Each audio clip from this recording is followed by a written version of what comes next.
नमस्कार शेतकरी बंधूंनो, मी डॉक्टर प्रकाश सावंत, ॲग्रोनॉमिस्ट DCM श्रीराम.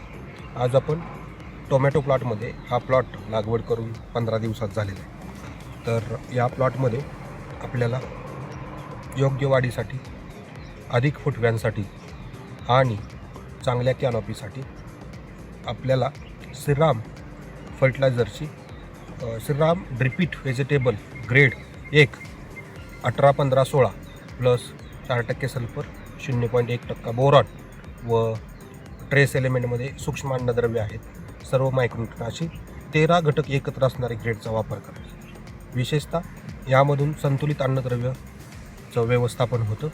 तसंच pH हा 4.67 आहे आणि EC कमी आहे, यामुळं ग्रेडचं अपटेक चांगलं होतं. तर आपण हे प्रति 3 किंवा 4 दिवसातून 3 ते 4 किलो प्रत्येक पाण्याला आपण एकरी याचं प्रमाण वापरू शकता आणि त्यातून तुमच्या पिकाचं योग्य आणि संतुलित पोषण करू शकता. धन्यवाद.